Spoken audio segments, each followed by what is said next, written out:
Chers parents, je pense que dès le bas âge, vous devez regarder euh, les éléments, vous devez observer beaucoup vos enfants pour pouvoir mieux les orienter. Bonsoir la famille, c'est toujours moi, Pérez Chouenkou, guerrier africain. Aujourd'hui, j'ai décidé de faire une petite vidéo pour un peu tirer l'attention de certains jeunes et de certains parents également. J'ai été marqué par une discussion que j'ai eue hier soir avec une amie. Alors, nous étions en train de causer. On parlait un peu des rêves, des projets, le domaine d'activité et autres. Mais maintenant, quelque chose a marqué mon attention, c'est que à un moment donné, j'ai posé la question de savoir, dis-moi, qu'est-ce que tu aimerais faire dans ta vie?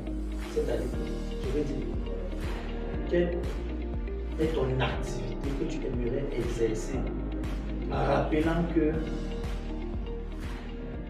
il y a un auteur qui dit ceci: travaillez ce que vous aimez. Travaillez dans un domaine qui vous plaît et vous n'aurez pas à travailler un seul jour de votre vie. Votre travail sera pour vous comme une distraction parce que vous faites ce que vous aimez. Alors, à ma grande surprise, c'est une amie et elle m'a fait comprendre qu'elle aimerait faire dans la restauration. Écoutez, son business de rêve, son activité favorite, son projet de vie concernant le travail, entre guillemets, c'est faire dans la restauration. C'est bien beau d'avoir un projet de vie et savoir que non, j'aimerais faire dans telle chose. Et je peux vous assurer que tout le monde en a un. Cette personne qui dit vouloir faire dans la restauration, après le bac, elle a eu un bac D et elle allait faire une école de formation où elle a choisi la branche génie civil. Vous voyez un peu l'ambigu. Vous avez un rêve, mais vous allez vous préparer à quelque chose qui est strictement opposé à votre rêve. Comment pensez-vous pouvoir réaliser votre rêve? Voilà la question. Alors, si je fais cette vidéo aujourd'hui, c'est tout simplement pour attirer la jeunesse. Lorsque vous dites par exemple, je veux faire dans la restauration, c'est qu'une idée ne vient jamais seule. Et généralement, nos idées que nous avons concernant notre job de rêve, concernant notre business de rêve, viennent généralement dans l'enfance. Dans un âge moins avancé en fait, parce que c'est dans cette période-là que nous avons la possibilité de rêver, d'extrapoler même dans les rêves. Donc, on se fait tellement d'imagination. Pourquoi? Parce qu'on ne connaît pas encore certaines réalités de la vie. On n'affronte pas encore certaines réalités de la vie. Donc, dans le cadre de notre conversation, alors, comme je vous disais, elle a un rêve de faire dans la restauration et elle l'aimerait, c'est-à-dire avoir des restaurants où vous êtes un service traiteur et tout ça. Sauf que ce qui m'écoeure dans tout ça, c'est qu'elle allait faire génie civil. Or, ayant ce rêve, elle pourrait peut-être, après son BPC, virer peut-être et aller faire ESF. Après l'obtention de son bac, peut-être en USF, aller dans un centre de formation en hôtellerie. Vous voyez un peu, aller dans un grand centre où on forme les grands cuisiniers. Vous voyez un peu. Sauf que ce n'est pas ça. Elle a plutôt été orientée dans autre chose. Donc là maintenant c'est difficile de pouvoir réaliser notre rêve. Et maintenant, plus tard c'est quoi? C'est les regrets. Parce qu'on s'est lancé dans quelque chose que nous-mêmes nous ne voulons pas. Et cela va nous impacter tôt ou tard. Parce qu'on va se retrouver en train de faire quelque chose qu'on n'aime pas et ça va sembler difficile. On ne doit pas être épanoui dans ce que nous faisons. Et ça devient problématique. Alors mon message c'est ceci. Tout le monde a un rêve, c'est vrai. Tout le monde aimerait avoir une activité. Mais qu'est-ce qu'il faut faire? Si tu sais que non, moi j'aimerais être un grand ingénieur, peut-être en génie civil, c'est bon. Commence dès la base, prépare-toi dans cela. Généralement, qu'est-ce qui se passe? On a l'habitude d'appeler une catégorie de personnes des génies. Pourquoi? Peut-être parce qu'ils sont tellement doués dans un domaine. Mais on ne regarde pas la préparation qu'ils ont eue dès le bas âge. Prenez par exemple un enfant, un jeune homme, par exemple en Chine, en Europe. Vous allez vous rendre compte que dès le bas âge, lorsque ses parents ont détecté, c'est-à-dire, on voit par exemple que c'est un enfant qui aime beaucoup manipuler les ordinateurs.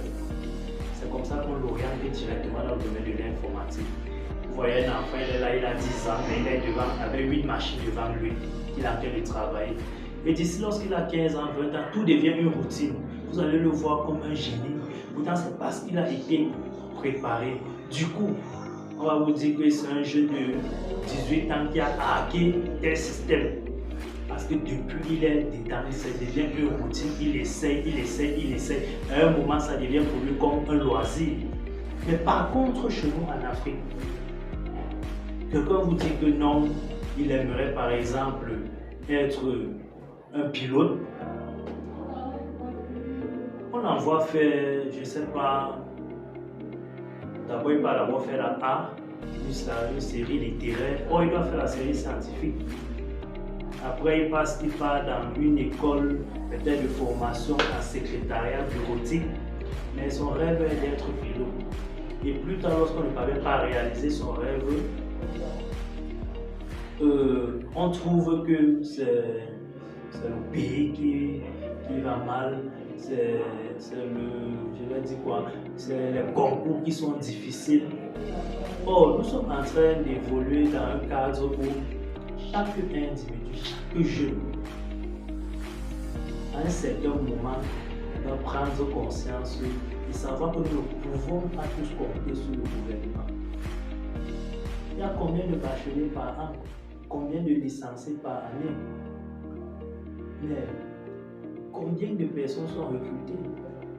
Lorsque quelqu'un réussit à avoir un emploi, il faut combien de temps qu'il aille en retraite pour que nous recrutons d'autres personnes? Vous voyez un peu, il faut qu'on essaye un peu d'observer ça. Et maintenant, on essaye maintenant de voir nous-mêmes comment nous pouvons essayer de développer des emplois, lancer des petites activités qui peuvent nous permettre nous-mêmes de nous épanouir, qui peuvent nous permettre de ne plus vivre sous la tutelle des parents. En fait, nous devons nous battre à sortir de notre zone de confort. Vous voyez, lorsque j'observe la plupart des jeunes aujourd'hui, j'ai un peu mal parce que j'ai beaucoup d'amis et lorsque je discute avec la plupart, ça m'écoeure parfois. Déjà depuis le collège, vous voyez, vous êtes en train de causer avec un ami en classe de seconde. Là, tu aimerais faire quoi dans la vie avec ton papa? Il n'a aucune idée. Qu'est-ce que tu aimerais faire? Il faut d'abord, quelqu'un te répond qu'il faut d'abord avoir le bac et après on verra. Vous savez qu'on vit dans un cadre où on n'a plus d'espoir. Et c'est ça qui fait en sorte que la jeunesse africaine n'a pas cet esprit de création, de créativité, n'a pas cet esprit d'entrepreneuriat. En fait, parce qu'on a un manque de préparation. Et nous devons nous battre pour essayer d'inculquer ces valeurs-là, pour essayer de préparer psychologiquement, savoir que on ne fait pas peut-être la médecine. C'est-à-dire, écoutez, voilà quelqu'un qui a son bac, il se retrouve en train de faire 5 concours parce qu'il recherche, il veut réussir un concours. C'est-à-dire qu'il fait tellement de concours où après son travail devient. Donc, le travail qu'il parvient à avoir, c'est faire les concours. Pourtant, il est bien possible de dire que j'aimerais faire dans l'agriculture. Après le bac, vous vous battez, vous allez dans une école de formation, par exemple la FASA, où on forme les agriculteurs, ou un institut de formation, vous choisissez cette filière-là.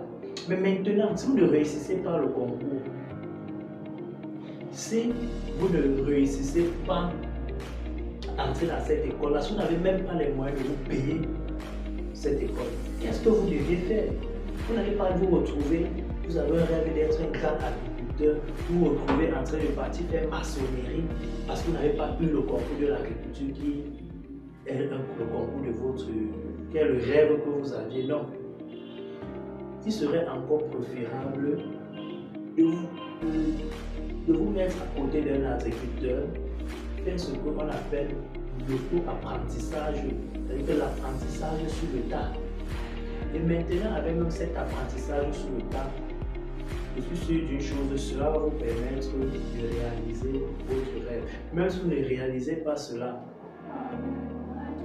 à 10, à 100%, vous serez au moins à 80%, parce que vous serez quand même dans le domaine que vous aimiez. Vous allez vous sentir à l'aise, vous allez vous sentir épanoui. Non mais attendez, observons un peu. C'est-à-dire que quelqu'un finit de faire mathématiques à l'université de Boakele, il fait encore mathématiques parce qu'il veut être un prof de mathématiques. Mais comme il n'a pas eu l'école normale, il se retrouve en train de partir faire un concours d'infirmier diplômé d'État. Vous pensez qu'il va être quelle qualité d'infirmier? Or, s'il avait fait cela, il n'a pas eu son concours, il se lançait peut-être dans les cours de répétition, au fur et à mesure développé, il pouvait commencer les vacations mathématiques.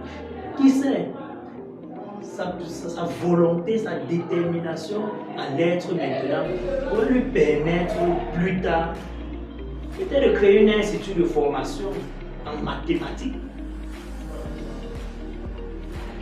Vous dites que vous voulez être restaurateur, vous voulez par exemple être un grand journaliste, vous prenez une série littéraire. C'est pas parce que vous avez pris la série littéraire, vous avez tenté une école de formation et vous n'avez pas réussi, qu'au lieu de continuer à poursuivre votre rêve, vous allez vous retrouver en train d'aller faire par exemple l'agriculture. Pourtant votre rêve est d'être journaliste. Non.